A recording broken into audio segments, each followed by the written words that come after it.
बिस्मिल्लाहिर्रहमानिर्रहीम।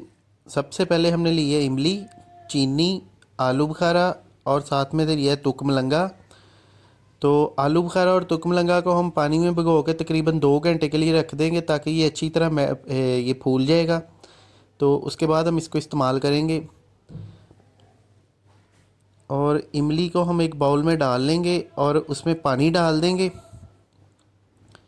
हाथ की मदद से इसको, इसकी गुठलियाँ जुड़ी होती हैं, गुठलियाँ इसकी खोल लेंगे और इसको भी तकरीबन आधे घंटे के लिए रख देंगे ताकि ये अच्छी तरह मेल्ट हो जाए। ये देखिए आधे घंटे बाद ये मेल्ट हो गई है। तो अब इसमें हम पानी डालेंगे और जो 1 कप मैंने चीनी का लिया था वो इसमें डाल दिया है और इसको अच्छी तरह मिक्स कर लेंगे। चीनी को खोरने के बाद हम इसकी गिड़कें निकाल लेंगे, इसके अंदर जो गिड़कें हैं वो निकाल लेंगे।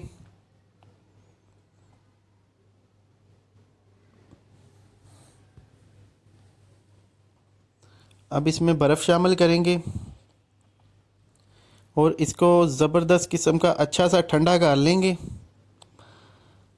और इसमें मैंने डाल दिया जी भिगा हुआ तुक मलंगा। तकरीबन इसको 2 घंटे भिगो लिया है, अच्छी तरह फूल गया है। तो ये है जी गर्मी का दुश्मन, इमली आलू बुखारे का शरबत। जिगर की गर्मी दूर करता है, बड़ा ही ज़बरदस्त फार्मूला है। एक गिलास में मैंने 1 आलू बुखारा डाल दिया है और उसमें मैंने शरबत डाल लिया, ये देखें। अच्छा, अब मैं आपको बताता हूँ इसका दूसरा तरीका। इसको पका के बनाते हैं, पकाने का तरीका बताता हूँ। सबसे पहले मैंने एक बॉल लिया है, बॉल में मैंने पानी डाला है 1 जग। इसके अंदर थोड़ी सी इमली डाली है और 3 आलू बुखारे भीगे हुए डाले हैं और 4 आलू बुखारे मेरे पास खुश्क थे, वो मैंने इसमें डाल दिए हैं। इमली की जो गिटक है उसको थोड़ा सा तोड़ लेंगे चम्मच के साथ। ये देखें इस तरह से वो मतलब खुल जाएगी क्योंकि ये जुड़ी होती है। इसमें 1 कप चीनी शामिल करेंगे। अब इसको तकरीबन 20-25 मिनट के लिए पकाएंगे। आधा चाय का चम्मच इसमें मैंने काला नमक डाला है।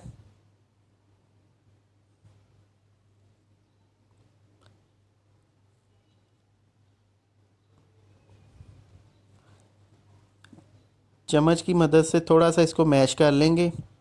ये देखिए तकरीबन इसको मैंने 20-25 मिनट पकाया है। उसके बाद मैंने फ्लेम को बंद कर दिया है और इसको मैं दूसरे बर्तन में निकाल लूँगा इसका पानी। और स्टेनर के साथ, इस तरह स्टेनर के साथ इसका जो गुद्दा है वो मैं चम्मच के साथ मैं दबा के और निकाल लूँगा सारा। इसमें हम थोड़ा सा पानी शामिल कर लेंगे और इसकी बिल्कुल ये जब गिड़के रह जाएंगी गिड़के फेंक देंगे और गुद्दा हम इस्तेमाल कर लेंगे।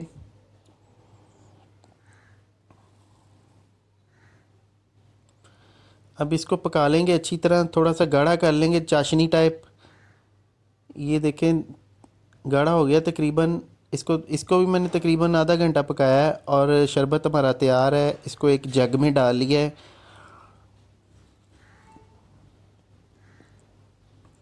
और अब मैं आपको बना के दिखा देता हूँ। ये देखिए गिलास में मैंने डाला है पानी। अब इसके अंदर डालेंगे शरबत और उसके बाद हम इसमें बर्फ़ डाल देंगे। इसको अच्छी तरह मिक्स करके इसमें बर्फ़ डालेंगे और इसके बाद हम इसमें डाल देंगे जी तुक मलंगा। तो ये 2 किस्म का हमारा जो है इमली आलू बुखारे का शरबत तैयार है। और ये समझ लें गर्मियों का तोहफ़ा है, अफ्तार रेसिपी है। तो इसको लाजमी ट्राई करें, ये छोटी सी आज की रेसिपी है। और इसी के साथ दें समीउल्लाह को इजाज़त। बहुत सी दुआओं में याद रखिएगा, अपना ख्याल रखिएगा। अल्लाह हाफिज़।